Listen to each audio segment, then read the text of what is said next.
Author Ellen Pall has written for The New Yorker, The New York Times, and penned more than a dozen books. Her latest is titled Must Read Well, and she is here to tell us all about it. Welcome to Bay Area Focus, Ellen. Thank you so much. So you would describe your book as a psychological thriller. Tell us kind of how this story unfolds without giving too much away, obviously. Obviously. It starts with an elderly, once famous, now pretty much forgotten novelist.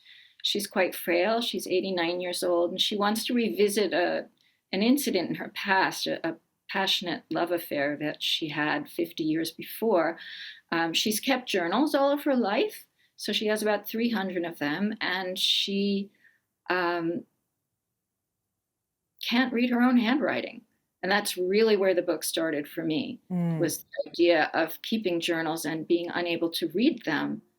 And so if you want to know what's in them, having to ask someone else to read them for you. And I thought, what a poignant, terrible predicament. And so that's Anne Tausig-Weil, the novelist, and she puts an ad on Craigslist for someone who can read well to come and live in her apartment for a very inexpensive rent and read to her an hour a day. And so that's how the book begins.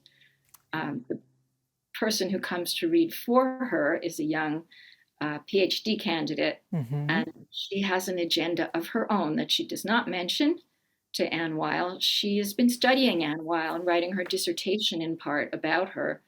And Anne has refused to have anything to do with her. So the book begins as Liz, the student, has an unexpected opportunity to move into the apartment of the quarry she's been after for 4 years.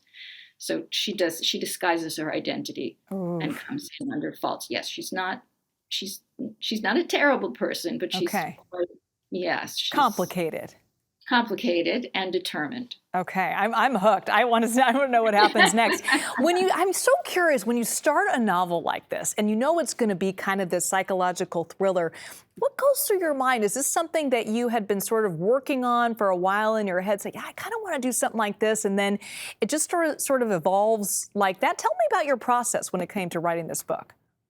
Well, it took forever, so that's the first thing you should know. A lot of years. It did start with that idea of someone who couldn't read for herself and would need to have someone read to her. I wrote a couple of mystery novels, and if I hadn't written those, I wouldn't have been able to write this, because there is a similarity between a psychological thriller and a mystery novel. In the mystery, there's always a corpse. There's not necessarily a corpse in a psychological thriller, but you have to give the reader just enough information at the right time so that you're playing fair without taking the fun out of the book. So I loved writing those. I like that form. I like reading mysteries. And the psychological thriller thing came about really because I wanted some tension between the reader and Anne, this elderly novelist, who's a very strong and smart person. I think when we think of elderly ladies, we think that they're adorable, but they're not.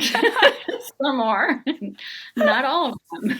Sure, it's complicated, like we mentioned before. When you talk about tension, do you mean that the reader not all the time loves this character, and sometimes they relate to them, and sometimes they really don't? Is that kind of what you wanted to convey through this novel?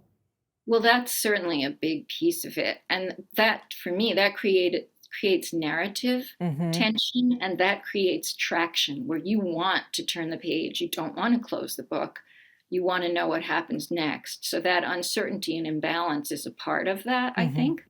I'm curious, when you write a book like this too, do you know how it's going to end when you start reading it, or is that something that kind of evolves as well? That evolved. Okay.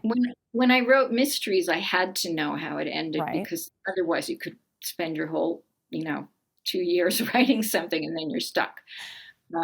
But this really evolved. I didn't quite know where I was going, which was fun for me too, although a little nerve-wracking. Well, it's gotten incredible reviews, and I just know it's going to sell off the shelves. It sounds fantastic. The book is called Must Read Well, and it is by Ellen Pall, available on Amazon and at independent bookstores nationwide. Thank you so much for joining us. Thank you so much. It was a great pleasure.